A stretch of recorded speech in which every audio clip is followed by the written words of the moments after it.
The boy looked at his palms in shock. He recognized this place. He had been here before. He looked around at the space around him. His eyes were restless as he contemplated the ruins of the Western-style island, and it was clear that there was no life but emptiness. While he was thinking, his eyes caught a counter glance from below, red eyes staring at him from the abyss, and the owner was certainly alive. The observer was a stout blond man with a beard, and almost immediately he called out to him and promised him that he would wait for him on the edge of hell. Terrible feelings and shock. Thank the universe it was just a terrible dream. My breathing will steady out and everything will be forgotten. But why is he dreaming again? As if that place was already familiar, a scream from the next room interrupted his thoughts. The sleepy boy was already late and had to leave his warm bed.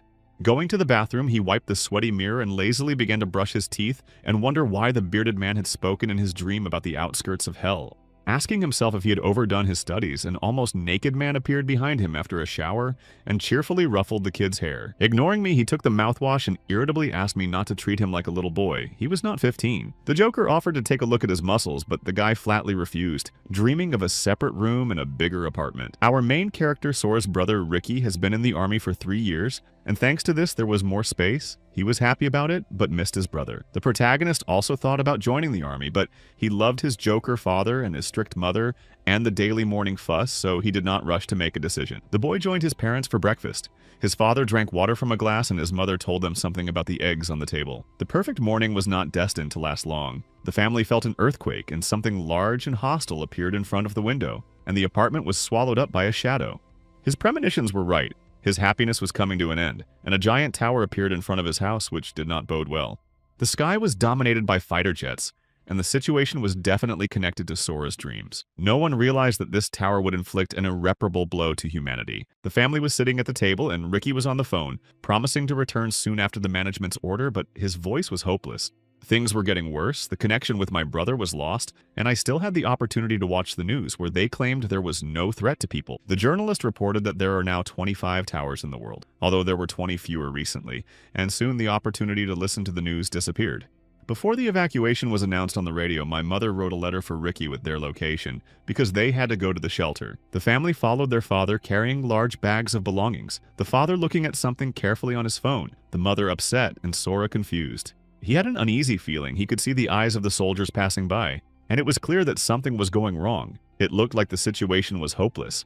On the way, we met other military vehicles. One of them had horrifying claw marks, and the inside smelled like rotten flesh. It seems that the boy had a good bad feeling, because his father seemed to think the same way. Looking in front of him, he assumed that something bad was happening. The gym became a temporary shelter, and many refugees were already sitting on the floor inside. Looking around the room, the boy realized that the atmosphere was tense, and few people in the shelter seemed to think that everyone was doomed to die. Even in such a desperate situation, there were scoundrels who did not give a damn about the order in which a much older boy approached the baby with bread. Such bad guys liked attention and to be known, so with a great deal of noise, he picked up the kid by the hand and began to shout about stealing bread. The frightened boy disagreed with the accusation and told the offender that he had not stolen the bread from him. Seeking justice, he pointed a finger at the scoundrel and said that, by the way, everyone got a loaf of bread and that he had already eaten his. The little poor guy had a hard time with a strong emotional impulse and was stabbed in the chest with a painful boa constrictor. The bread was in the hands of the stronger, of course, because no one tried to stop him. No one paid attention to the fight. The bastard was triumphant and jokingly explained that he was not full and would borrow the bread of his new friend because he did not mind sharing. The bullying stopped because our protagonist's father came over to bring the offender to his senses, because in such a difficult situation one must behave with dignity. This good intention was rejected by the young man, who replied that he should let the old man take care of himself. The older interlocutor disagreed and again asked him to give the offended man the bread. This provoked an aggressive reaction, and he shouted for the older man to shut up and raised his fist to strike. The response was quick, and the impudent young man was mowed down by a hard punch to the torso and fell straight to the floor. Lying on the floor, he watched as they gave away the bread he wanted to take away playfully, and a curse was heard in the direction of the benefactor. It was unpleasant to look defeated in the middle of a crowd of people, and I had to rub my bruised cheek. He stood up and aggressively spat on the floor and said that he remembered his offender. The family looked at their father anxiously, and he reassured them that he would keep an eye on the pest. Looking into the trail of the offender, Sora realized for sure that he would not forget this person for the rest of his life, and he looked back at him with hostility and irritation. In my memories, I recall scenes of heartbreaking abuse when the same guy bullied a boy named Eiji Kagawa. It was clear that Kagawa was pleased to see people suffering at his hands. The memories disappeared because of the sudden appearance of a soldier who shouted excitedly for all the evacuees to pay attention to him. He frighteningly told them that everyone had to leave the building immediately through the evacuation back door and get into the trucks. No one understood the soldier's panic, and the man asked why he was doing it. The soldier nervously said the information is confidential, and the man started swearing. First, they locked everyone in the house, then evacuated, and now everything is unknown. The hysteria ended instantly. The crowd stood in horror and looked silently toward the door. The soldier again asked her to leave the shelter because she did not know who they were. As Sora was running behind his parents, he was worried that something bad was going to happen, and they had to hurry. In a moment, the monsters broke down the door of the shelter and burst inside, dispersing the panicking people. Sora was deeply shocked and wondered what had just happened in that damned shelter. A crowd of people fled from the shelter and were attacked by armed monsters with swords and mace shields, who were running from the broken door. Sora's parents were running in front of the truck, almost to the truck, and they asked their son to speed up. The tension grows and the crowd panics and starts climbing into trucks to escape the monsters. The parents are waiting for their son and stand still.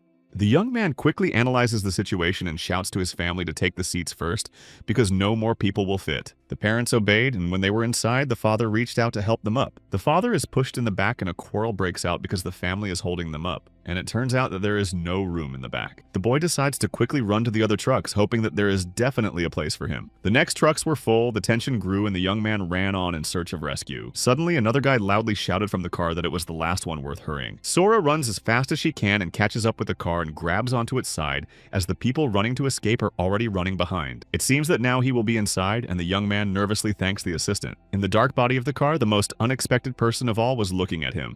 The victorious gaze belonged to the scoundrel Eiji Kagawa, and the young man's gratitude flattered his ego. Why is it that with these thoughts, Sora flies away from the rescue truck and the wicked man follows him, saying that he must atone for his father's guilt and wishes for death? This is probably how the end looks like. The young man falls on his back and is left to his fate among the feet of the people running by. People seem to think that they're going to kill the young man on the spot. He can't even stand up. The crowd keeps moving. Curled up in a ball, he covered his head and begged for rescue at that moment. Now was not the time to die. A call comes from somewhere, coming from a frantic crowd of people, and whoever it is, Sora is definitely familiar with it. It's the same burly man from the dream, and he's inviting him back to hell for some reason, where he'll be waiting for him. Something happened at that moment, because lying on the floor, the young man realizes that it is all a dream. With all his might, a terrible hammer of stones cuts through the ground near his face. He was attacked by a terrible goblin-like monster with green skin, numerous sharp teeth, and crazy eyes. Obviously, the parents were no longer around, and there was no time to think, because the monster was already flying the killing hammer, and it was very aggressive. The weapon hit its target, but luck was on the young man's side because only his cheek was injured, although it caused a lot of terror. No matter how hard he tried to escape, the monster did not plan to stop, and, catching up with the victim, stuck out its tongue and shielded its claws. In complete horror, running away in an unknown direction, one question was running through my mind. What happened here in the end? For what reasons? And where could the monstrous multi-story towers from the insides of the earth have come from? And for what reasons are there so many of them? Why and for what reason did the unpleasant guy throw him out of the truck in an attempt to save himself so boldly? For what purposes does the mysterious old man pursue him in his dreams and in reality, calling him to hell? While running away from the monster, he wonders where the monster came from, and the monster's mouth stretches into a horrified grimace. The adrenaline kicks in and the hopelessness of the situation forces Sora to act, and she frantically takes a swing at the hated monster with a picked-up stone. Kneeling in front of the defeated monster, the young man stared at the stones without feeling, his hands covered in blood. Examining the freak, there were coincidences that the character from the game really had a black license plate on his chest. Suddenly, something started happening around him, and the young man was seriously frightened once again. An unknown black crystal appeared from the creature's chest in a glow of unknown power and hovered in the air. I could only think what was happening as the guy looked at the monster with disbelief in his eyes. As it rose higher and spun, the medium-sized crystal came up to my eyes. At the same moment, the same crystal pierced his chest like a high-speed bullet. The young man immediately noticed that the wounds on his body healed instantly. A purple aura enveloped my body. A wave of incredible power passed through my body. It really looks like a game where the level increases. Leaving the motionless monster in place, he decided to explore the island, where there were definitely more monsters, and he had to be prepared for them. Sora stood tensely on the seemingly deserted island, unable to find a single creature. The island had boundaries and it was hanging in zero gravity. It was empty and surrounded only by clouds, and in the center were the ruins of a once existing building. At the edge of the island, the young man suddenly saw steps hanging in the air and leading down a stone cliff. Standing in a stance and holding the hammer of the defeated monster, he slowly walked down the stairs step by step, looking suspicious. If it were just a game, even if the monster felt like it was in its territory and threw the boy down, the game would just resume and everything would be fine. Pressed against the stone wall and holding his weapon, Sora moved on confidently. Finally, the steps ended and there was a mysterious passage to a room inside the base of the island. Walking slowly inside, he cautiously studied the corridor decorated with large stones, his weapon reassuringly held in front of him. Going deeper into the room, he was greeted by a stone stele with a torch on top of it, which had a mysterious engraving. The text was complicated and difficult to understand, saying that the fragments belonged to the mediums and that by collecting them all, one could gain the right to leave the abyss. A light flashed in my eyes and motivation appeared because the solution was clear. To collect the fragments and defeat the monsters, it was easy to defeat the green monster. With incredible enthusiasm, the young man pushed the double doors open, heading to meet the task he must survive and return home. The first floor of the abyss has 900 square meters of area, and the number on the monster's body is 1. The second floor of the abyss is 1,800 square meters, and the number on the monster the young man saw was 2. The third 3,600 square meters on the beast had the number 3 fragments were only in monstrosities, with the number becoming increasingly difficult to obtain. The size of the tiers was doubling each time, the territory was already boundless, and the number of monsters was growing rapidly. The monsters were diverse in appearance and power, but the young man fought them in search of marks. Sora's strength and power grew as fast as the number of square meters and monsters, and he became more courageous and enduring. Time passed, and the young man was already on the 12th floor where he met with stronger monsters who also attacked the vault. The boy's strength was enough to easily defeat monsters of this level, but the endless number of monstrosities dulled his senses and emotions. With each tier, the number of monsters grew not in hundreds but in thousands, and their muscles and power became many times greater. When he was on the 30th tier, the number grew to 500 million, and the size of the opponents became simply gigantic. Monsters could fly in the air in whole flocks, and the advantage was actually on their side. It became harder to find the monster with the mark on its body because they could be guarded by additional groups of monsters. The young man had the physique of an athlete, and his strength characteristics were supposed to be shocking. But despite this, it took much longer to destroy the monsters.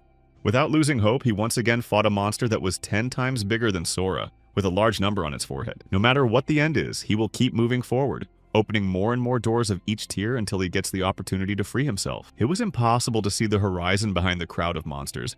Each one was different in size, but the goal was the same. They wanted to destroy the young man. Due to his stay in the hellish land, he lost interest in time and the flow of life. It no longer mattered, although there were a lot of marks on the high stone wall. Each mark on the wall belonged to a defeated monster, and the boy dutifully and conscientiously painted each one. But after a lot of battles, the number lost its meaning. While he was drawing another batch of dashes, armed monsters treacherously sneaked up behind him. The largest one looked like a pig with giant fangs and a tall figure on the side with an axe no smaller than the size of the monster, and a monster in the shape of a crocodile and a wolf. In a flash, he ended the existence and intentions of the uninvited guests by holding the head of one of them in his strong hands. How many monsters were there, he wondered, and dropping the severed head on the floor, he moved to mark the victim again. When his finger touched the stones, a somewhat hysterical laugh rang out, and Sora rhetorically asked if it was time to get the key. His stay had been delayed. His conscientious work in the form of this wall suddenly shattered into pieces, and they flew away past his surprised face. The perpetrator of the damage was standing over his head, a huge Scolopendra-like creature, and the boy's reaction was joking, as if he was happy to see it. Blissfully looking in the direction of the new enemy, he asked only one question. Is he the key? A pile of stones from the recent site of memories and a timestamp lay beneath his feet, and he prepared to attack. Dodging the monster's sharp attack, the young man quickly jumped away from the pile of stones, preparing to strike. He looked back at the enemy in the air and thought that, even if he was strong, he was no match for him. Having finished with the enemy very quickly, he looked triumphantly at his body, which had surrendered from a single blow. With a crazy scream, he enveloped the space around him and called on the monster with the mark to come to him to end his unbearable stay. In the 2000s, 20 more monstrous towers suddenly appeared around the world. The day of the terrible judgment came when many monsters came out of the new towers and caused pain and suffering to many people. A small number of survivors were able to join an unknown system that gave tremendous performance. The system of the old world broke down and awakened people began to form guilds of hunters to fight. Meanwhile, our protagonist was chasing the next victim, loudly begging to show his level in the hope of getting the key. Suddenly, the wolf was enveloped in glowing chains, and Sora realized that he was using an advanced teleportation method, and he had to stop it and get these skills. With a powerful leap, he flew straight to the portal, hearing human voices from there, and the thought that there was a way out of the abyss gave him the strength to act. Immersed in the glow of such a welcome rescue, the system announced that the movement of the two creatures was impossible. The wolf clearly interfered with the plans. Realizing that he could stay here, he shouted madly that no living creature would stand in his way and rushed into the unknown. Meanwhile, on the ground near the city, in the midst of the trees, a pink-haired girl was running away from the attackers in fear, trying to get away from the pursuit. Her name was Yu Sozonaki, and she was running away for a reason because she was being chased by stronger opponents, because one of them suddenly grabbed her legs with a vine and trapped her. Falling heavily to the ground, she froze, and above her stood Ike's pursuers of the 31st level and her henchmen, who were determined to take the scroll. Choji Shido said that Yu should give the scroll back immediately. A novice of that girl's level should not have a relic of the 60th level. This thing was meant to be a teleporter back when Choji threatened the girl and she got angry because fighting between hunters is forbidden and he was doing wrong. Another chaser, Toshida Shoshoni, said he was amused by the fugitive's reaction, but immediately showed aggression because he was the only one who made the rules. His sword struck the ground in front of Yu's face, a weapon almost as tall as he was, and he warned her that he would save her hands if she gave up the scroll. The pink-haired girl did not feel threatened, and holding a scroll in the blue glow, warned that, in her opinion, it was not worth cornering her. Toshida, hearing from Aika that the fugitive was going to use forced conscription, was seething with rage, and Yu held the scroll in hope. Immediately realizing that the girl would not change her mind, he was afraid because the teleportation circle had already begun to work immediately. With eyes full of rage, the fugitive shouted that if she was doomed to die, she would take her offenders with her and open the scroll a little. Confident in her abilities, the girl emotionally wished death to her opponents. Gathering all her power and strength, she finally opened the circle of call, and the enemies around her flew to the sides from the power of the action. The persecutors were shocked to see what their victim was doing, and Toshida, who was worried about it, told Aki that they would have a hard time dealing with it. A light blue beam stretched from the sky to the earth, enveloped by large chains, so powerful that stones flew around. A third-level Cerberus appeared in front of the audience, hairy and dark, with a small horn on its forehead between its ears. The appearance of the insignificant monster made me laugh. She would use such a thing for this pathetic Cerberus, but a hand came out of the Cerberus. The flesh of the monster flew apart, and in the middle of it was a man with long hair who looked around furiously. Opponents rejoiced early on because a weak monster had turned into someone definitely stronger, but no one understood what was going on. Even Yu was shocked by this change of events because she was sitting on the ground looking at the unknown guest with wide open eyes. And the guest was actually our main character Sora, who had good muscles, long white hair, long fingernails, and numerous scars on his body. With his arms outstretched, he raised his face to the sky and shouted furiously about his victory, and was finally able to return from the abyss. As if in a fever, the young man shouted and laughed because the triumph was too intoxicating and sweet, and the previous heroes were only watching the new guest. From the flurry of emotions, Ike and Toshida covered their faces with their hands, because they could physically feel his laughter and presence in the air. While the woman druid Aika was thinking about Sora, he suddenly appeared right in front of her face, showing himself in full growth. The mind was flooded with a wave of madness, and the guy grabbed the woman by the shoulders and looked at her with burning eyes and asked if they were on the ground now. When he heard a positive answer, the young man laughed happily and joyfully and muttered under his breath that he had finally returned. On emotion, he made a joke about the hunters that they looked like cosplayers, but this remark was inappropriate. The men were very offended by this comparison, and in defense of their guild, they took out their weapons and rushed at the young man with a tiger's roar. Toshida froze in surprise. The swords didn't even leave a scratch, and told him out loud that he was a monster, but Sora didn't hear anything because he saw the enemy. Long days in the abyss made themselves felt, and he grabbed the larger man by the neck and demanded to see his number. The attacker was holding onto his neck, but Shozi did not understand what he was talking about, and looked down at the stranger with his eyes bulging. Suddenly, Sora abruptly released his strong arm from his opponent's neck and shouted, showing his strength in a guttural and rough manner. Someone definitely did not keep his honor today because a puddle appeared under the walking pile of muscles. The victor stared indifferently into the distance while the team of hunters froze and Toshida stood up from his wet spot in defeat. As soon as the young man monotonously told them to disappear, the entire honorable delegation of the guild turned to their heels in terror. Yu was left alone with her new friend and thought about his appearance and strength, about his terrible scars on his body. The conversation began with a bunch of questions about how much time had passed, why the girl was dressed like that, what kind of scroll it was, and what she needed it for. Then the girl quickly began to familiarize the interlocutor with the latest news, telling him that 5 years had passed and that a third of the people had been injured. As soon as Sora heard that his city C was almost destroyed, he started to get very nervous holding the girl by the shoulders. She wanted to assure him that everything was fine and that there were strong soldiers there. But as soon as the young man learned the direction to the city, He instantly disappeared in that direction. He left her alone, having saved her from reprisals and those who did not mean her harm, and she thought about how mysterious he was and watched him go. The 4 victims of Sora's wrath were walking limply through the city, supporting each other under their arms, looking very despised. They could not expect to rest because a new stranger in a dark hooded cloak with glowing eyes was waiting for them. The mysterious man spoke first and immediately gave the 4 an ultimatum. They had only 3 seconds to tell where the person he was looking for was. Toshida was so exhausted from the recent fight that when he heard these terms from the first person he met, he cursed at him. Without waiting for an answer, he said, time was up, and as a result, Ike the Druid, Choji Shido the Swordsman, and Shosei Toshida the Barbarian were fallen. Meanwhile, the events are transferred to the headquarters of the Tiger's Roar Guild in the city. A black-haired woman with clear features looked sad and reported equally sad news. The connection with the team was lost, and the scroll was lost too. The one with the highest status was holding a glass of red wine, and when he heard the bad news, he got angry and even broke the stem of the glass. The blonde man asked his subordinate how those whom she had recommended so highly could not cope with a 19th level person. This venerable man is called Richt Mukai, level 118, and he immediately gives the order to find Yu Sozonaki to tell her everything. Standing by the panoramic window, Richt was irritated that someone had the audacity to raise his hand to his men, someone who made them die with a single blow. As he was thinking about his plans, a man flew in front of him at such a height. He had long blonde hair and only 1 pair of pants. Since Mukai was a level 118, he immediately smelled the terrible smell of blood, and it alerted him, and he did not understand who it was. Looking at the path of the creepy man, he wondered if that direction was a dead zone. The appearance of such a person did not bode well because stronger and larger groups of hunters intervened in the situation. Moving away from the window, he gave an order to urgently assemble search patrols. It seems that the tower that had been hibernating finally made itself felt. Meanwhile, Sora sat down on the edge of the roof of one of the houses in his hometown, which was left as a single independent ruin. Memories came flooding back to him, and he recalled his first appearance in the abyss and the battle with the first monster with a stone axe. How monsters turned an unfortunate and small boy into a strong young man and a courageous warrior.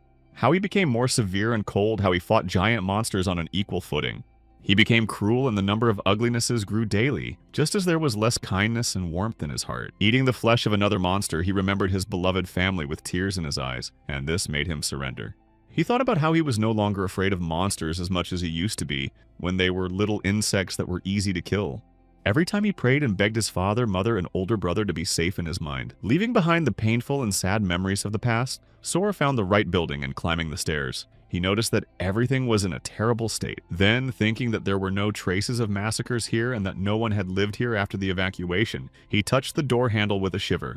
Taking the door off its hinges, he entered the lonely emptiness of an empty apartment that had not been alive for a long time. He went inside the apartment and said out loud that even though there was no one here, he was here anyway. And suddenly he noticed a letter on the table. He started reading, and his parents wrote that they did not believe in the talk of his death, that his things were still in his room, and that he would return. The pain struck his heart and tears streamed down his face. He took a great risk for his parents, who never stopped believing in him. Looking in the closet, he noticed that his mother had hung his clothes from small to larger sizes so that he could get dressed at any time when he returned. In the dresser were carefully kept photographs of the family and an exact map of the shelter where they were rescued at the time. The cute family photo shows little Sora's father and mother and older brother Ricky. And now an older and more robust man looked at the photo and held it, crying tears of longing. Along with his thoughts, he entered the bathroom, picking up a knife and thinking about how much stronger he had become since then. His knife in his hands came in handy to cut off the very long hair on his ass. And now in the mirror was the reflection of a serious man. The path to vault number 6 was laid through large ruins, so Sora intended to bypass them on his own. The young man took off from the ground with a powerful leap and ran toward the shelter. Suddenly, a bird-like monster appeared in the sky with a horrible face, glowing eyes, and extra-large claws at the ready. The guy ended the existence of the enemy creature with a single punch of his fist, hitting it with all his might. Moving and jumping very quickly, Sora crossed a very large area of ruins with lightning speed. Meanwhile, 2 men holding alcohol were talking to each other, and the guy with the bandage said he heard a strange sound. His friend said that he seemed to be drunk, but at the same moment something flashed over their heads with great power, which frightened the audience. A third guy in a white shirt ran to his friends and screamed in shock because he had just managed to capture this strange phenomenon on camera. The panic was caused by Sora flying as fast as he could to shelter number 6 above the skyscrapers of his hometown. He was flying high in the sky when a girl with pink hair surrounded by 3 people begged for help on the ground below him. There were dirty remarks from all sides, and the one closest to me lustily licked his lips, saying languidly that he would not offend. The black-haired guy immediately leaned over to the girl, took her by the head, and told her not to be afraid, even though his hand was on her leg. The girl cringed and began to cry silently, and the offender lowered his hands down her legs and planned to act indecently because he liked the girl. An unknown man landed noisily on the concrete and, throwing it over his shoulder, told the bastard that nothing seems to change, judging by what he was doing. The attacker was not going to give up and told his accomplices to grab the guest, looking at the victim with confidence. His friends immediately rushed to avenge their friend, keeping their guns ready. One guy with dark hair was the first to pay for his boldness and received a hard slap on the wrist. And the second, after an attempt to stab him with a sword, also received a painful response and fell to the ground helplessly when their leader was left alone and the girl ran away. Sora immediately spoke up and named his opponent in the quarrel Azdi Kagwa, and with a pained face asked how he could forget the man he had killed. The bastard was very embarrassed, and he was right. It was Soru Mukojima who wanted to kill him. Gritting his teeth in shock, he knelt down and raised his head toward the interlocutor, and denied aloud the possibility that he had survived. He didn't understand what he was seeing, and his face was panicked, shouting at him not to approach him with his hands. Ruthlessly and quickly, the hand dug into Kagawa's throat and squeezed tightly. As he continued to squeeze, he told him through his teeth about the hell he had gone through, and that it was time for his enemy to visit there, because the voices in Sora's head told him to kill him. He threatened him that he would take away every shred of self-respect from Kagawa because he was stronger now. Memories of how Eiji and his comrades mocked him by kicking him to the ground came to mind. How he could even be hit with a bat. He recalled all the humiliations and how he felt worthless. Now that Sora was many times stronger, and when he returned from the abyss he could take revenge for his attempted murder, he continued to squeeze his neck harder. Kagawa also used to say that he enjoyed humiliating Sora because it was cool to destroy his self-respect. The memories cut through his consciousness, and he came to because, at the same moment, the bastard flew from his strong arms to the ground coughing for air. The blonde young man covered his face with his palm and thought with confusion that he could not become like Kagawa, but if he did nothing, it would be worse. There will be many more such scum, and more innocent people like the girl with pink hair under the rubble of the house will suffer from their paws. He was the first to address him and say that he wanted to kill him but failed, so he would not take his life. But he would not let him leave. The sentence for the years of bullying at school was 1 stroke. Bullying of the smaller and weaker is also punishable by 1 stroke, and for trying to escape and for throwing him out of the truck, he will get 2 strikes. With eyes full of rage, he looked down on the bastard and said that they were even if he took 4 strokes as punishment. Realizing that he was in trouble, Eiji began to plead that he would die from the first blow, if it was the same as the previous one. His opponent is relentless, and he sees him put his hand behind his back for the first punishing blow. As expected, the first blow was very strong, and so was the second, and the rest of the 3 watched the massacre in a daze.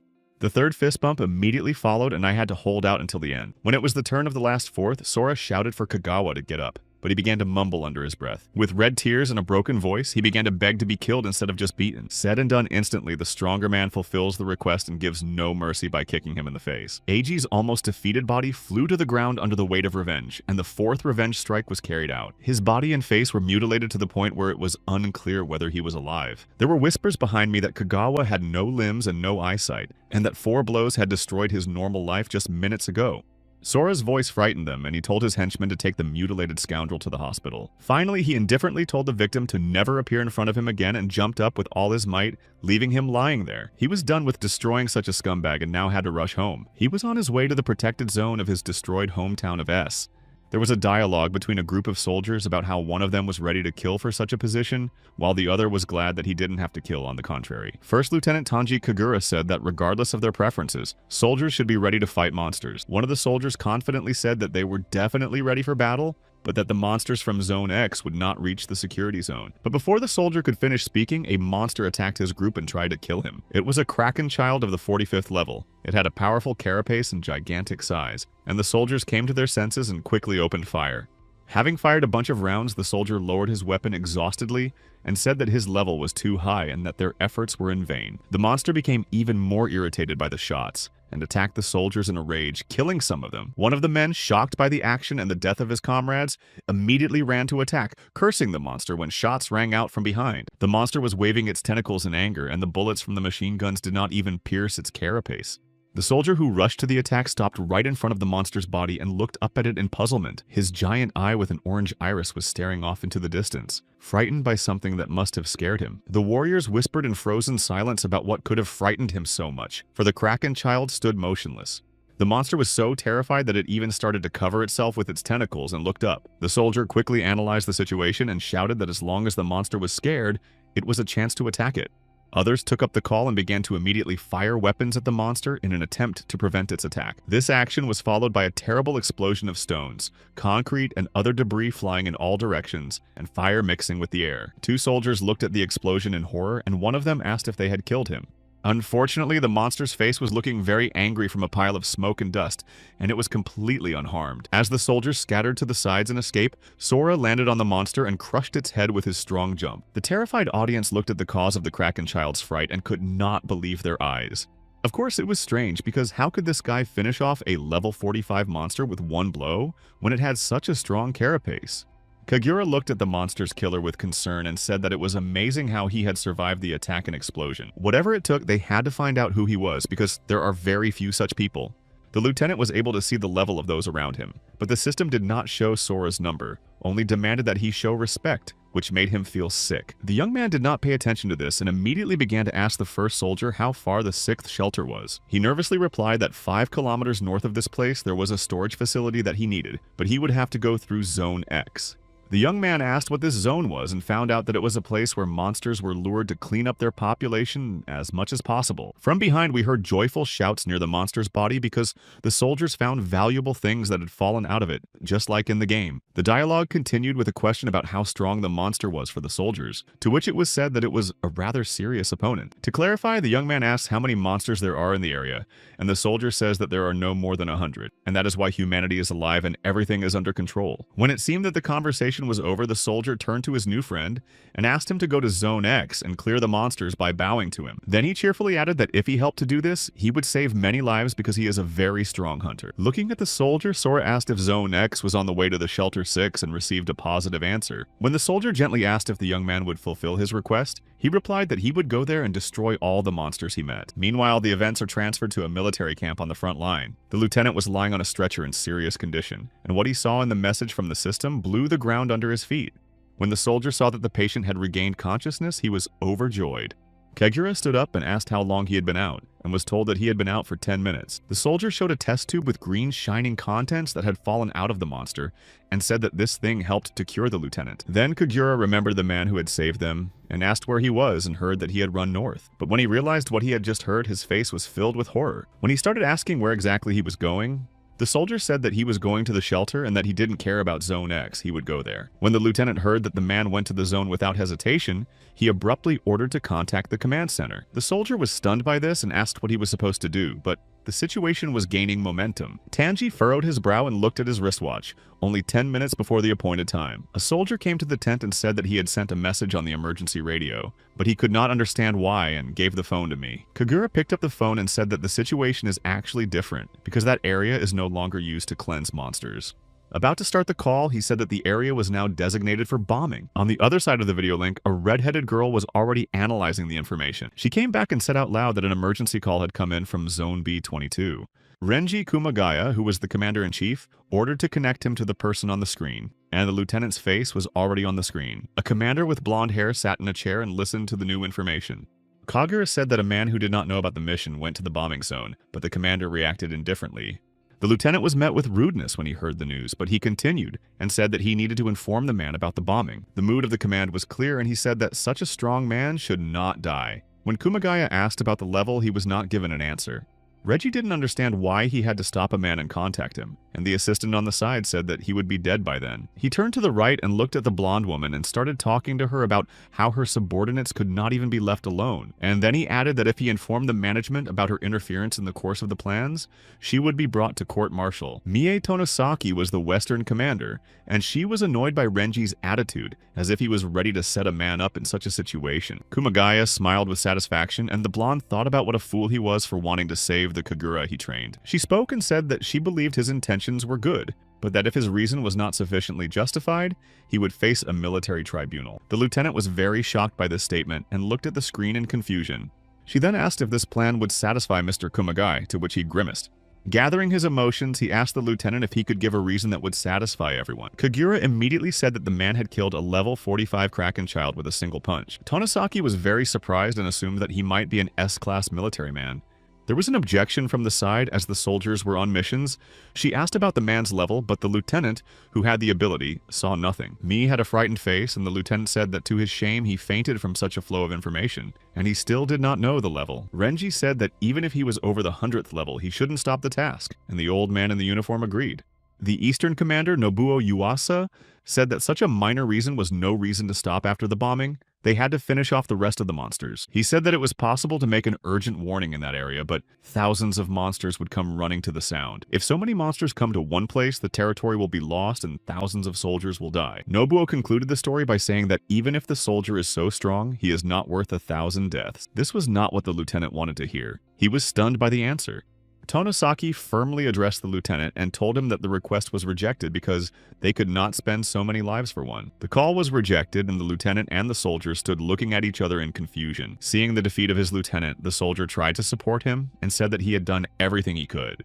The attempt was unsuccessful, and Kagura said with a grimace that the end result was important. The soldier was looking at one point with burning eyes, and he was definitely up to something because he was looking very closely. The lieutenant had 2 keys hanging on his belt, which he snatched off with lightning speed and started running to the military vehicle. Kagura was furious and shouted after the frantic boy that the bombing would soon begin, to which the soldier replied that he had 6 more minutes. Shoki jumped into the car, grabbed the wheel, and shouted that he still had time for his plan. The lieutenant aggressively shouted back at the private, threatening him with a court-martial and demanded that he immediately return to his place. But it was too late because the soldier had already left. Another soldier offered to return the disobedient soldier, but the lieutenant replied that he had chosen his own path and probably knew what he was doing. Sora was already there and dealing with a tall and terrifying monster who was armed, and he kept his word. As usual, he ended his existence with one blow. But Shoki didn't know that the one he wanted to save would become the savior of humanity. The private realized to his regret that he had lost track of the mysterious man. Time was running out and the private had to act faster, so he assumed that the man was moving faster than the car, because his trail had been lost. We had to act urgently because the driver was already in Zone X. He was hesitating and time was running out. The soldier did not know what to do because a loud sound would attract the monster's attention, and they would come to him. Gathering his strength, the soldier began to shout loudly into a loudspeaker to evacuate the area immediately because the bombing would begin soon. Sora was on the roof of a high-rise building and heard the message and immediately realized why there were no hunters in the neighborhood. He was thinking that he might not survive the heat of the explosions, that the risk was not justified, and that he should go to the soldier who helped him. Meanwhile, the soldier in the car was waiting for the result and hoped that the mysterious man had heard him.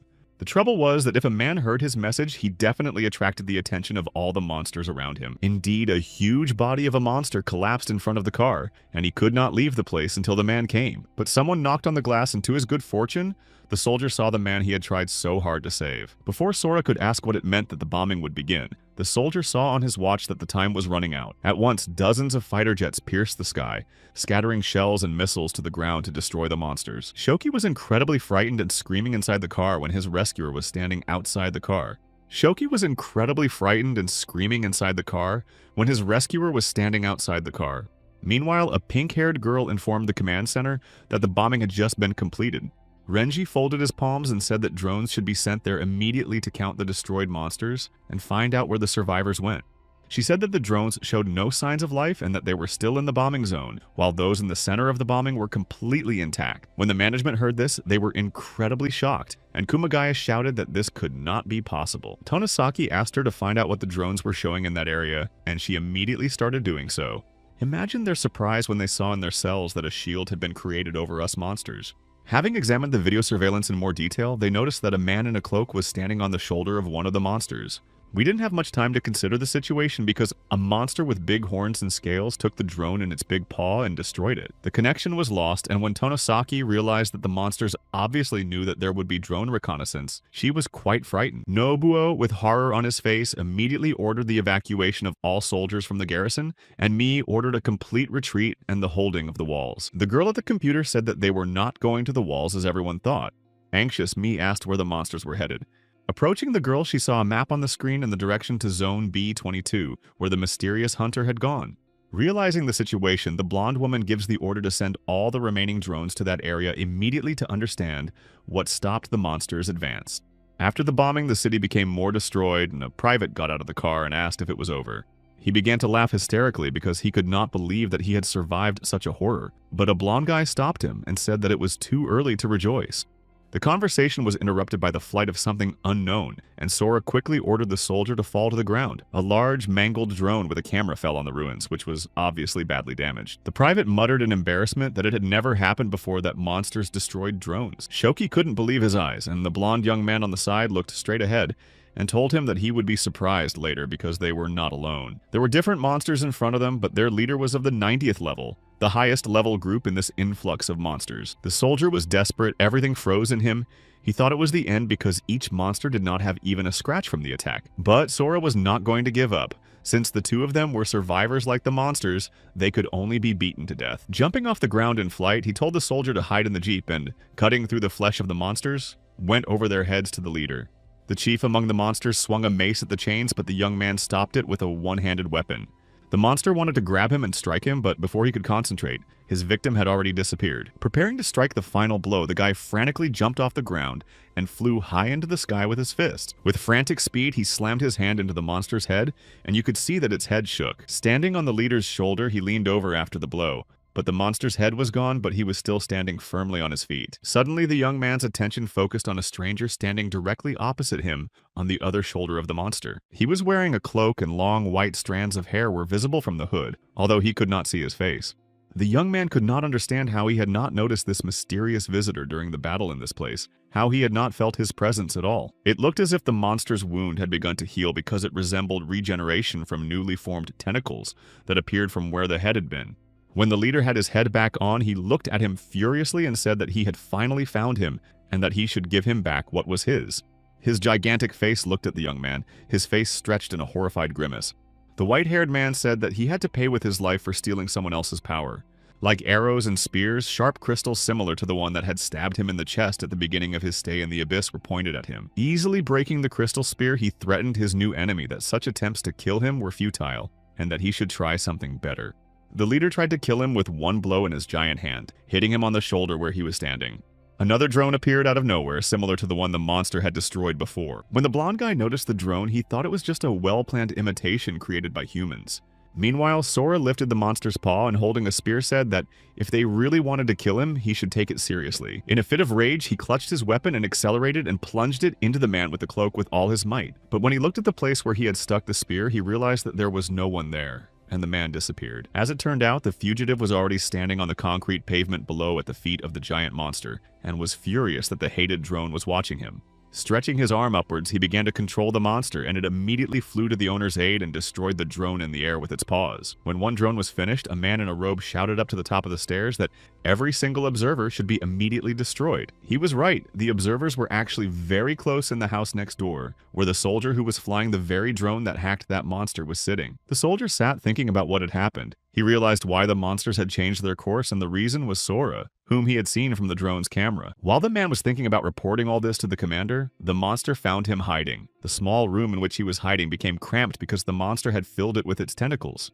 Meanwhile, our protagonist stood near the house where the soldier was and heard screams coming from that building. And the guy in the robe was laughing devilishly and ordering his minions to kill everyone in his path. Sora suddenly remembered the soldier waiting for him in the jeep, and how he had told him that a strong hunter like him would save many people. The best way to fight the enemy is to start with their leader, so the boy immediately jumped off the monster's shoulder in the direction of the man in the robe. He landed right in front of it, ready to destroy it to save hundreds of lives.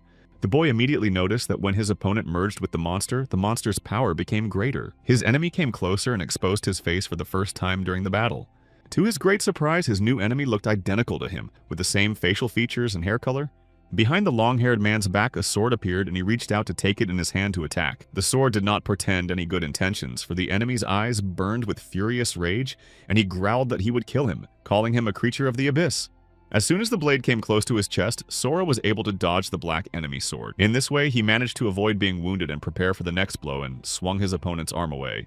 He hit his hand hard in the wrist and managed to snatch the sword from the hateful man's hands. Holding his sword with one hand, he brought it over himself to deliver a decisive blow. When the blade struck the hard plane, the guy realized that his fierce enemy was no longer there. He was already standing on the shoulder of his monster accomplice, looking down from the height of his height. Again, he was unable to hit the body of his enemy, but instead he was able to understand and feel that the sword radiated the same power as the abyss.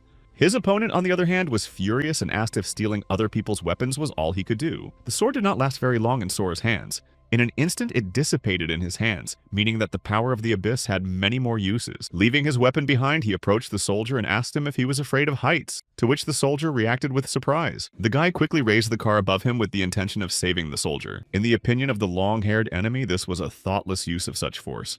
This force is not worthy of saving the weak. It should be developed instead.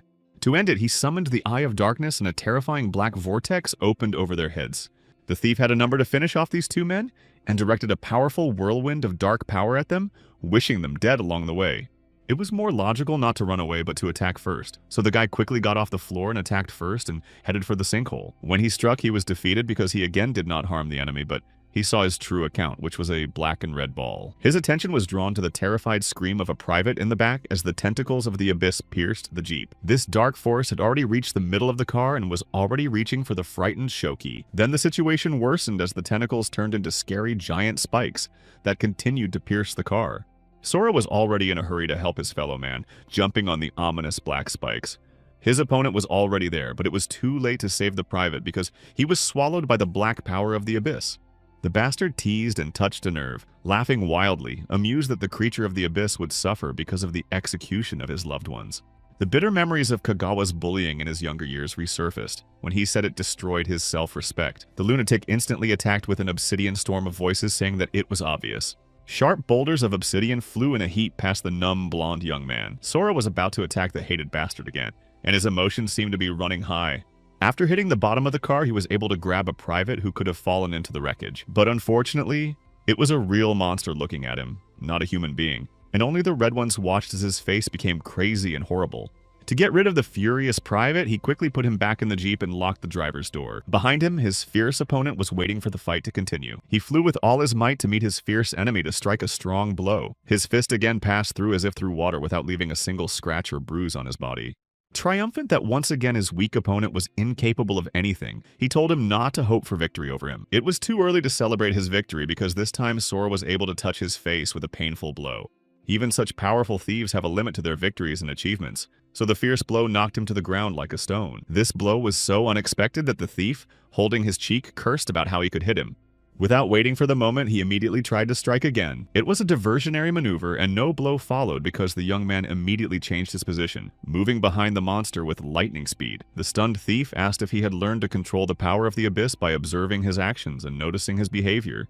Without waiting for an answer, he saw that his opponent was ready for the next round of the battle. While running away from the blows, he admitted out loud that he did not expect him to be such a problematic opponent as he had expected. Sora, on the one hand, allowed his opponent to escape, but finally launched a powerful beam of purple power at his leader. When a strong beam cut through the body of the 90-meter monster, he saw that it was trying to regenerate again. He changed tactics and began to tear into his body to find the real core with his bare hands. It was a very unexpected move for the abyssal force because he made the right choice, and threads like veins began to fly around the leader. And it worked, as it weakened the leader and he began to burn and crumble before our eyes, letting out tongues of fire and puffs of smoke. Now he had to deal with a lesser enemy and shouted out that he was next, but the man was not going to give up and said that he would not let it go. He began to use the spell Unity of Shadows, which made all monsters in the area affected by the spell. While all the monsters were frantic from the effect of the magic, the caster dove into a sinkhole in the middle of the road, running away from his opponent. The power of this spell was so powerful that Sora could barely stand on his feet, covering his chest with his hands. When the flow of superpowered magic stopped, he realized that he was alone and his opponent had run away in a hurry. The boy looked intensely at the street and wondered why the thief had used such a powerful spell to just run away. His clothes were ruined and torn, and he took off his brown jacket and threw it to the ground, cursing indignantly. He carefully took out the photos of his parents, which were dear to him, and said that he was glad she had survived. When he opened the door of the Jeep, he found the lifeless body of his loyal private Shoki. In one jerk, I tore the metal badge off his neck, thinking that his family was probably waiting for him too. He took his body, dug a hole, and started burying it to give it a decent burial without leaving it in the car. When he finished, he walked away from the soldier's grave holding his badge in his fist and promised that he would return with him. The Unity of Shadows spell was for the best disguise, and now it was very difficult to get rid of it, and it will continue to haunt him. He couldn't let this bastard get to the 6th vault first, so he started running at lightning speed toward the shelter to get there first. After leaving the battlefield, a drone launched by Tonosaki's team took to the skies.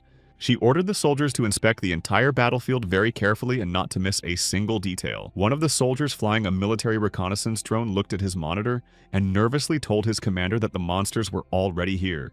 Tonosaki, without waiting for the end of his remark, said that she already knew what he wanted to say. But the monsters were already motionless, and someone who had brutally dealt with them had left the scene of the massacre. Mi gave the order to look at the drone footage and tell me if there was anything there, and she received a positive response. The commander was distracted from her thoughts by the same soldier who checked the memory card in the drone, which was intact and in place.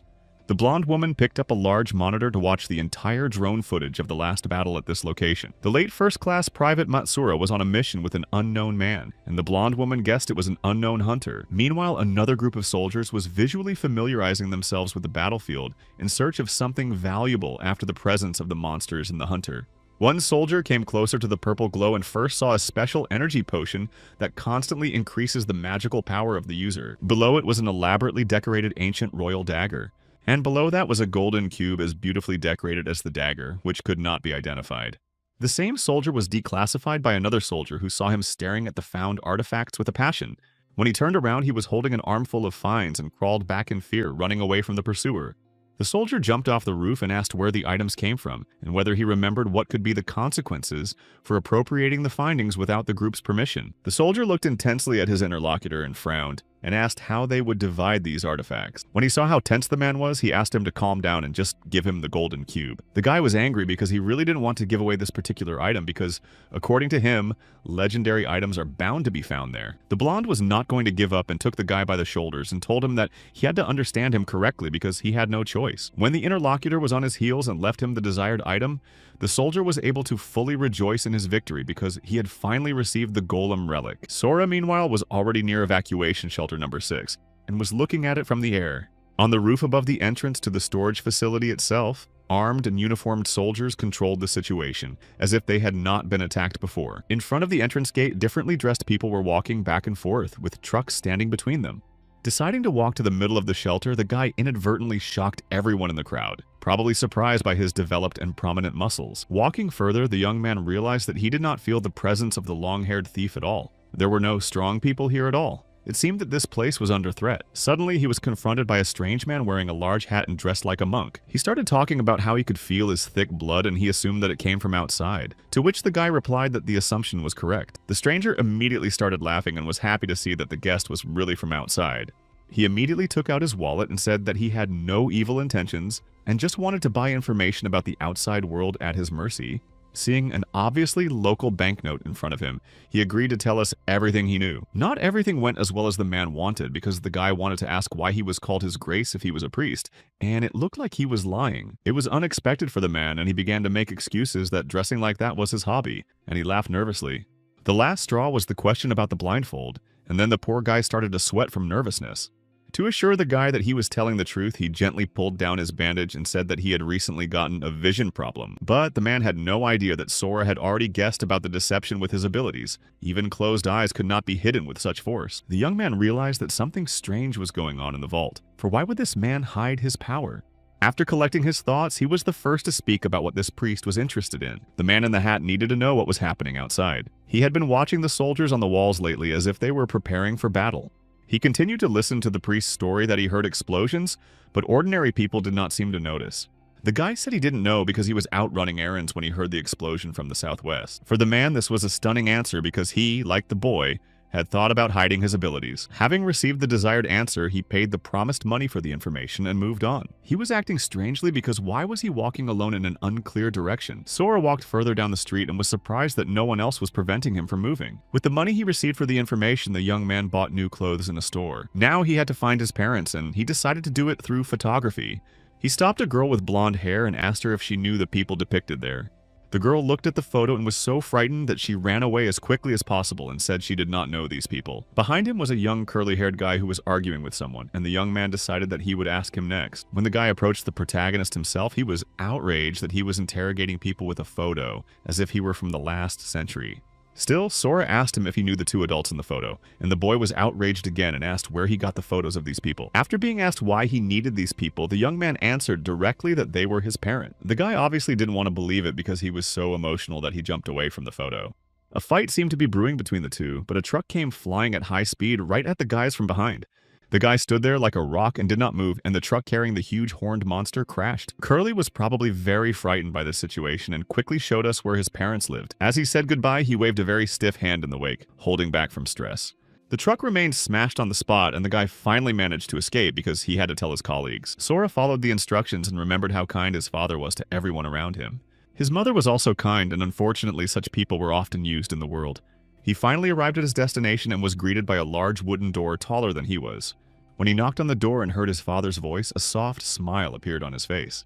When his father finally came out, the boy greeted him and said his name, and his father's face changed to one of tension. The father and son were sitting at a table in a large room behind a parsonage opposite each other. The mother came out of the next room holding a tray of dishes. To remove the mistrust, my father suggested that they share the secrets they had in common.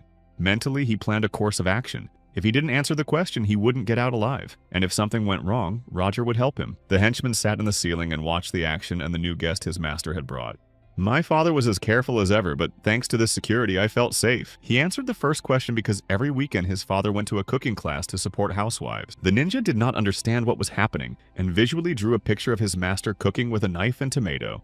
The son immediately added an embarrassing secret about his father's secret trips to ballet classes. The old man was definitely ashamed and looked unhappy because it was a delicate part of his life. Roger, on the other hand, also looked at his master with round eyes, not expecting to hear such detail. To make sure that this was indeed his missing son, he asked the young man to tell him something about their family. The guy wanted to agree and turned his head to the left, pointing to the Japanese swords, and said that this sword was a copy. The first man obviously started to get nervous and demanded proof of what he was saying.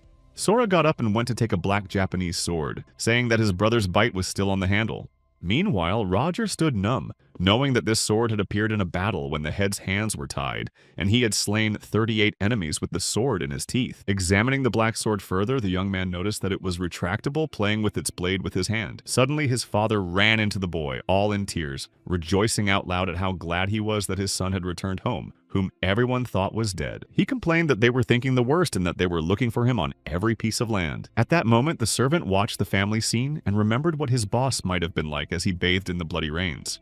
And now, embracing his son, he washed his face with bitter tears because of the grief he had experienced. This Roger probably shouldn't have seen this family's personal life, and he crawled away in the hope that he wouldn't be killed. With a crack, the ceiling was broken from the outside and he was grabbed by the arm. When he got upstairs, Sora smilingly asked the servants to come down because his father wanted to talk to him. Now there were 4 of them, but their guest bowed his head modestly as he was surrounded by the host's family. He was invited because, according to his father, this guard had a habit of gossiping and telling secrets, and if he spilled the beans, the blame would be his. Roger was frightened by the resemblance of these 2 men because they were visually very similar, and there was no doubt about their family connection. The only person who did not frighten the faithful guard was Sora's mother, who came to his defense.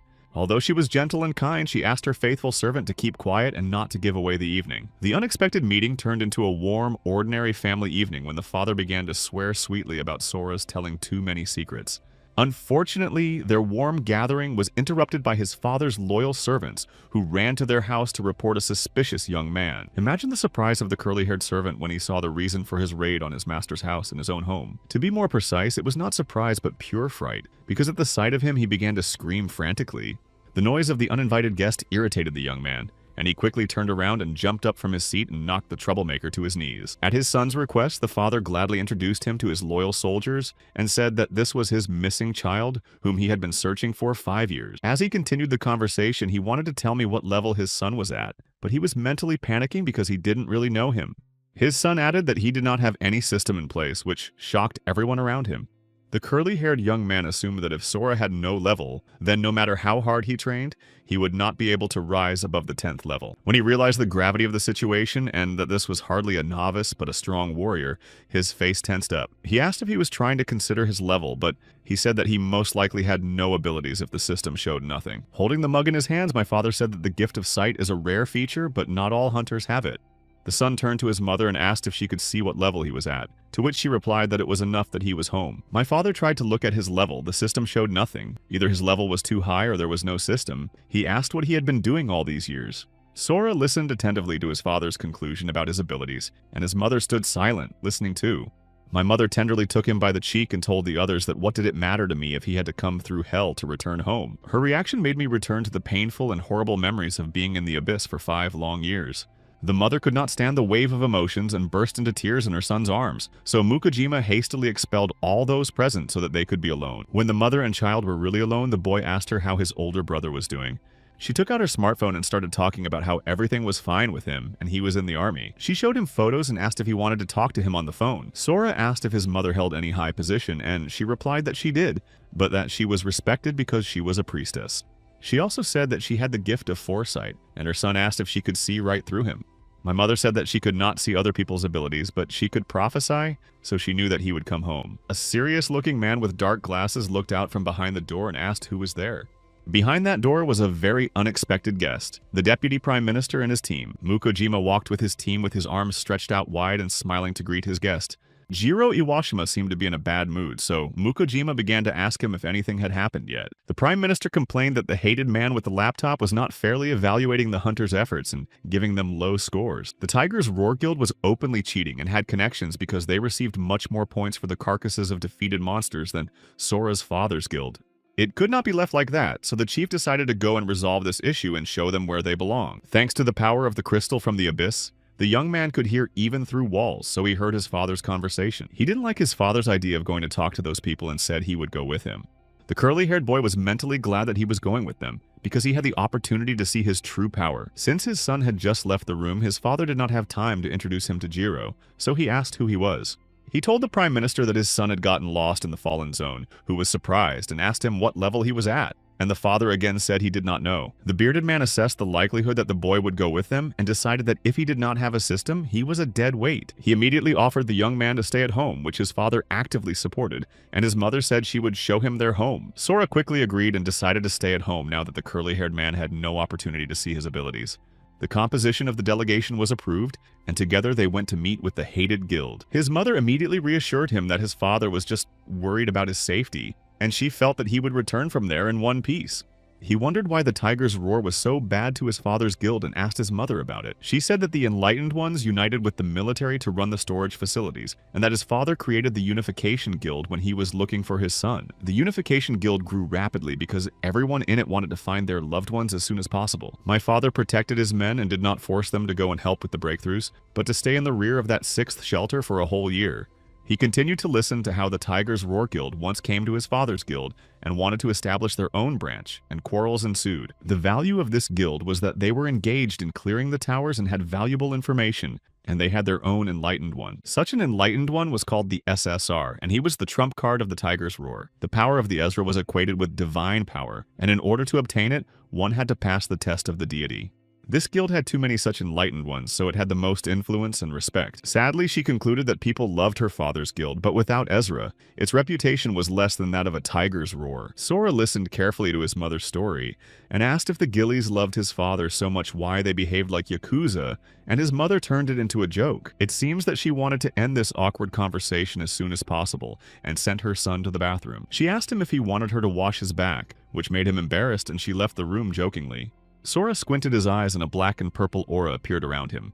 Thanks to the power of the abyss, he could also see through the walls and see that his mother had definitely gone into another room. He was so worried about his father that he disobeyed his promise and flew out the window in the direction of the upcoming meeting. The boy thought he would go unnoticed, but his mother was watching him with a smile from the window. The boy's father, Sakuya, was on his way to the Tiger Roar Guild with his team. My son watched the city from the rooftop and was glad that the lights were on in the center, so he could find his way faster. His attention was disturbed by dizziness, which was atypical because he had not been ill in recent years. He heard a familiar voice calling him a creature of the abyss and that he did not intend to let him escape. His head was spinning with renewed vigor and his fierce enemy was trying to worsen his condition. Circling around him again, he talked to him and said that the soul had his personal mark. The scoundrel's face appeared before him, but when she stretched out her hand, she easily passed through it. It was an illusion. He must have been talking and shouting so loudly that the guards heard him and blinded him with a bright spotlight. He quickly got up and jumped to another place, hoping that the illusion would disappear. But when he stood up straight again and looked around, the disgusting illusion was there again. A hunch quickly arose in his head. It seemed that the illusion did not want to appear near him when there was a lot of light. So he decided to check it out. He went to the nearest street lamp post and stood right under it, waiting. With his fingers on his pulse, he counted the seconds until the ghost appeared, after 7 seconds in the dark. He had a mark on his arm that would disappear over time, and when he stopped seeing this apparition, a piercing noise would appear in his head when he went out into the light. During these thoughts, the terrible illusion whispered its plans to him madly, and hung over him like a storm cloud. He decided to go to his father, and his opponent shouted that he would not let him escape. He was the only one who saw this ghost, so his discontent was seen by passers-by, and it looked quite strange. Walking down the street at night, he realized that the military did not need the guild to unite, so his father was in danger. He realized that his father could be framed, and he had to protect his parents at all costs, even at the cost of other lives. He was sad for a moment, but suddenly realized that he was facing a crowd of people. He came and was curious how his father would conduct a dialogue, and he recalled how he had taught him that in conflicts, violence was the last resort. Even as a small boy, he willingly agreed with his father's instructions. The crowd surrounding the father was eagerly waiting for their leader to start talking. His kind father looked very different, holding a large sword with burning eyes and an irritated look. Unable to contain his rage, he told Tsuchida to come out and swung his weapon with all his might. The sword's aura of power broke the giant concrete building almost in half. Mukujima must have gotten excited and had a look of rage on his face. This new image of his father did not fit in Sora's head, and his surprise was beyond measure. After such a furious attack, the leader quickly sheathed his sword. The young man almost blurted out that it was his dad and asked if the boss had always been like that. When the man with glasses said that the bead was famous for thoughtlessly starting fights, the boy was outraged. According to him, Mukujima no longer adhered to the old principle of cruelty at the end of conflicts and acted sharply. Meanwhile, the boss stood in front of the big porch and waited for his ardent rival. At the same time as the young man was thinking about what he had heard, a monk stood on the roof and watched the motionless monster. His name was Yukio, and now he was without the blindfold and activated his sharp eye to analyze what he saw. Such a strong monster of level 90 was severely mangled and split in half, but there were no traces of heavy weapons. He had a trick when he didn't have a bandage. He was level 75 and with it level 45, so he was successfully disguised. Eventually, a group of people came out of a large building, led by a burly and angry man who was unhappy with the appearance of these people. Mukujima supported the unpleasant remark and stabbed his opponent with an equally offensive word. Tsuchida enthusiastically began to tease Sakaya, inciting a brutal fight. The provocation worked instantly, and the guest drew his sword ready to fight. The one-eyed man was visibly tense because the plan was not working. The provocation was successful, but the right person did not come out. He probably provoked him weakly and began to mock him, saying he was a coward who couldn't get his weapon and was better off becoming food for the tiger's roar. Now he bit and struck back with a crazy punch, but the damage was to the big shield. This was a fatal mistake, as level 63 Osamu Isai appeared and complained about the fight that had started in the shelter. No one could have guessed that he was on the side of the tiger's roar, and a dissatisfied murmur spread through the crowd. Sora felt that there were a lot of other people in this building, and something bad was planned. Approaching Tsuchida and holding his laptop, he announced that under Article 15 of the security of the temporary shelter, duels are prohibited. The man immediately announced the options for punishment for the crime, and Sakuya said that he had just been framed by the law. If he is sent to prison, his sentence can be extended many times, and if he interferes, they can easily arrange his disappearance. In his opinion, the root of the problem may have been negligence on the part of the military and a power struggle. In no case could he confess to the crime, so he tried to assure everyone that there was no duel. Hiding the sword, he tried to turn it into a joke and said that there was no duel, and he would not agree to a crime without evidence. But there was a large and noticeable gash on the building at the back where the blade had struck, and the man said that this was excellent evidence of the crime. Mukujima said that he had already lost when he came here, and that it was not up to him to decide whether or not to duel. The guild boss of the association stood in despair as a drop of sweat ran down his temple. There were shouts from behind him, supported by his loyal friends.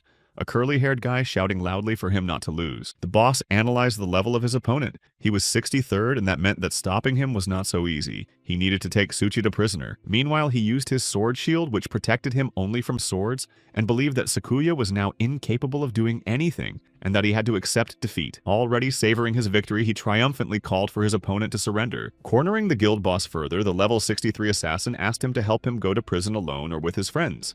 Mukujima abruptly put his sword in front of him as if he had accepted defeat. The deputy prime minister and the boss had their own secret signs, such as raising the sword in combat readiness and lowering it to go on the attack. Having understood the hint of his manager, he had his magic at the start to help attack. As expected, Sakuya's sword fell to the ground but quickly disappeared from view. He ran away from where he was standing at a frantic pace and headed towards Tsuchida. The sword that fell down from his hand appeared behind him, flaunting a blue glow. When he saw the sword in Mukujima's hands, he directed his energy flow with his hands. Suddenly, the sword turned into a large hammer with a block of stone at the end of the blade. Tsuchida did not expect such a turn of events, and the opponent, who was kneeling without his shield, successfully smashed it. Immediately realizing what he was up to, the killer rushed after the boss, holding a knife to stab him, not wanting him to touch him. The vice prime minister came to the rescue again, and with the help of magic, he created a crystal lattice in front of the offender's nose. Sakuya frantically chased after the Tiger Roar boss when he begged him to help him deal with the head of the Union Guild. The soldiers immediately opened fire and automatic weapons fire was heard. Jiro crossed his fingers and a large stone wall appeared behind the fleeing Tsuchida in an arc. Mukujima had already decided to strike, but the killer flashed in front of him at speed, taking the head of the Tiger's Roar with him. Standing nearby, he showed a shard from the grate and said that he had detected the residual magic on Tsuchida's shield, thus activating the killer's abilities. Victoriously, he added that he had lost Sakuya without a prisoner, patting the one-eyed man. The soldiers and others present listened to him but froze either in surprise or horror. Sora stood behind Osamu, holding both his and Tsuchida's shoulders, and asking him menacingly what had happened. This maneuver startled the killer, and he could not understand how he was able to approach him unnoticed. There was no time to deal with it because whoever struck first was the winner, and he reached for the bottle hanging from his belt. Tsuchida realized what the bottle was and couldn't believe his eyes. It was the poison prepared by the Tiger's Roar to fight the level 90 monster. The poison was knocked out of his hands and began to act directly in the air, blocking access to air. Then, when the one-eyed man thought that Mukujima's ally was finished, he and Osama were grabbed by the collar and roughly pulled back. They were being dragged by Sora. The two hadn't expected such endurance. The poison should finish off the level 90 monster, which meant he was stronger. The young man ordered Tsuchida to have his men lay down their arms immediately, which Osama did not like. He spun around on the young man's arm and jumped off the ground to jump on him from a sitting position. Then he climbed up on his shoulders and clamped his knees and twisted his arm upwards, yelling at him to shut up immediately. The young man was annoyed by their attempts to get out and fight as hard as they could, so he threw them away like two miserable rags. They flew past Mukujima the Elder and crashed into the wall that Jiro had created with terrifying force. It was so unexpected that the boss froze in place and looked at his enemies in horror. Osamu decided to use a shadow trance in the hope that no matter how strong the young man is, he would not be able to cope with it. He was grossly mistaken because he ran up to the young man's back and stabbed him with all his might. But to his surprise, the boy's body was made of steel, and the knife did not pull out. The young man responded to his insolence by turning around and punching him in the face. He had almost escaped but demanded revenge for being so easily wounded, but Sora had already beaten him to the punch and crushed the killer to the ground with a powerful blow. The soldiers looked at each other awkwardly and unanimously refused to do anything with this super strong guy. The young man carried the wasp like a rag in his hands and threw it to his father to deal with the rest of it himself. And now they are going home. The family was gathered together with Jiro at the Mukujima residence, and they sat around the table again and talked. Sakuya told the Prime Minister that since the location of the Tiger Roar Guild is now known, they should be prepared for anything. The father asked his son what he had been doing for the last 5 years, and the son replied that he had been in a strange reality where he had to fight monsters. Then he told them his long story about being in the tower, about fighting for keys and searching for levels for monsters. He also said that thanks to the call-up that day, he was miraculously able to return home. The father said he knew of 16 towers, but none of them fit his son's description. Sakuya said warmly that he was glad his son had survived, and Jiro laughed because his son had not only survived, but had returned hundreds of times more powerful than the others. Sora saw that his parents' hands had no less scars than his own. They had also gone through hard times, and now he would never leave them. The idol was broken by a sudden power outage, and the room was plunged into darkness, followed by a hateful illusion. He sat quietly without showing his emotions and saw that his enlightened parents did not see this ghost. For a long time, the young man believed that he was a ghost, but now there was a full-fledged person behind him, and he probably considered himself a separate personality.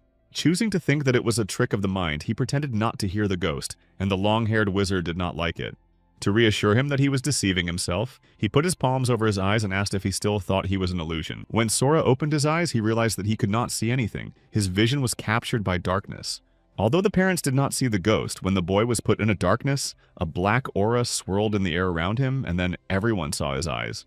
The mother looked at her son anxiously and placed her palms opposite each other and tried to cure him with a purification spell. His mother was unable to help him because the system showed that he was not under the curse, and the young man rushed towards his ghost, and everyone was in danger. As before, no one saw anything, but the young man ran into the middle of the room and began to fight an invisible enemy. Holding onto the ghost's neck, the boy gritted his teeth as he wondered why it was chasing him when it was laughing in his face. Suddenly, he started the conversation by saying that he did not introduce himself. His name was Fudel, and he was from the divine race of the Aesir. He was the god of darkness. And he was chasing him because the boy had a crystal from the abyss stolen from him. It was the divine power of the Aesir race and its power of darkness. The god's minions do not stop following him because he left the territory of the abyss without permission, and if he wants to live, he must go to the tower. Worried about his son, the father grabbed his sword and wanted to end the invisible danger, but the mother asked him to just watch. The boy was not afraid of Fudel's threats and told him that a bunch of SS could not do anything to him. When the god of darkness shouted that the SS were many times stronger and that he should not be so proud of himself, the boy asked why he should believe him. He did not wait for an answer because the deity was choking on a furious, insane laugh. Their discussion was ended by a stranger who possessed magic. He closed his 2 fingers in a ring and the magic swirled around his hands. For the dark deity, it was like a hornet's stake in his heart, and he began to scream in pain. Sora, on the contrary, was healed by this magic because at the same moment the magic of darkness left his eyes. The rescuer of Mukojima's residence was the same monk from the entrance to the shelter, whose father knew him and welcomed him to his home. Shuzenji was a co-founder of the guild, and everyone was happy to see him here except Fludel, who was swearing fiercely at the magician. Opening one eye, he said that he had an urgent conversation with the boy. They sat down on the floor opposite each other to talk about the urgent news. Yukio was already without his hat and bandage and said that he was not an SS man, but he could see the divine power. He said that incredibly powerful entities were heading to the city, probably attracted by the boy's strength, and that he should not go to the tower. Shuzenji advised him to join the military so that he would not be touched by the SS and his family would be safe.